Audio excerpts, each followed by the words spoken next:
Since when does Satan have rules? Is the question that I have for these people. Satan is the author of Islam. He is the author of this heresy, of this religion. There's one more point. Some people say that this is from the devil. This is from, and in Arabic we say shaitan. What do you got to say about this? All right, yeah, that's even though for Muslims that sounds like a very crazy argument, okay?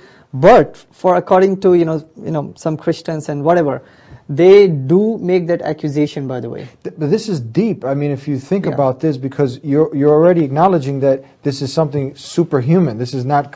It can't come from a human being. So Yeah. So people, people they want to deny that the Quran is from God, so they are just going to one source or the other source. And Muslims, we keep on destroying all of those sources. Okay. Now, the source that they do say is that the Quran, God forbid, is from Satan. Yeah. Satan was the author of the Quran. And guess what? Satan is mentioned in the Quran, by the way. Yeah. Each time shaitan or Satan is mentioned in a negative term. Very important. Negative term. Each time it mentioned, it says, don't believe in Satan. He's not God. Believe in God, who is the creator of the heavens and the earth.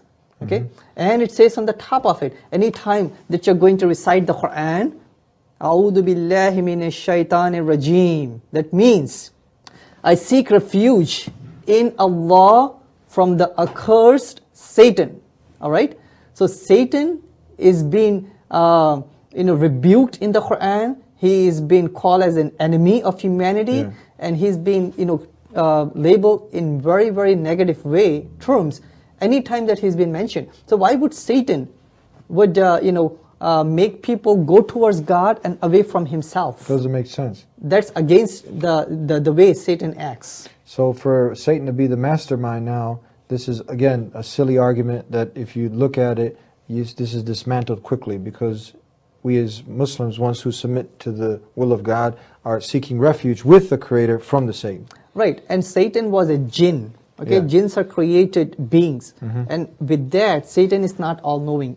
He doesn't know the past, he doesn't know the future. But Quran has historical things of the past and prophecies of the future. So even if Satan, for the sake of argument, was the author, he would not have been able to come up with the historical facts and the prophecies of the future. And in the verbatim word of God, the Quran, God Almighty is admonishing things that the human being to stay away from, satanic things, adultery, fornication, gambling, all the evil vices that would obviously be more in line with teachings of what Satan or the devil wants you to do. He wants you to break up ties of kinship. That's a major sin, to break off ties of kinship.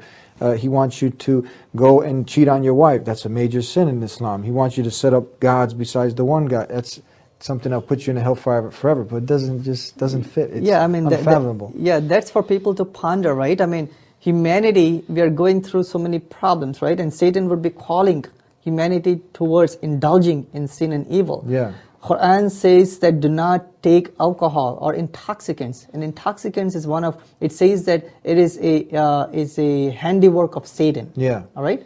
So Islam is telling us to stay away from things which are bad for your person and bad for the society, and calling to all things which are good, right? Obligation to your parents, to your family, to humanity at large, to the neighbors and to the needy, and ultimately to submit to one God. That is the main message of the Quran, to submit to the one Creator and not to his creation. May that be an idol, a human being, a saint, the sun or the moon. And Satan would be calling towards these things. So how come Satan, if he were the author, he would be calling people to the creation but not to the Creator? But the Quran does the opposite. So with that, Satan cannot be the author of the Quran. So where else do you go now? Okay, we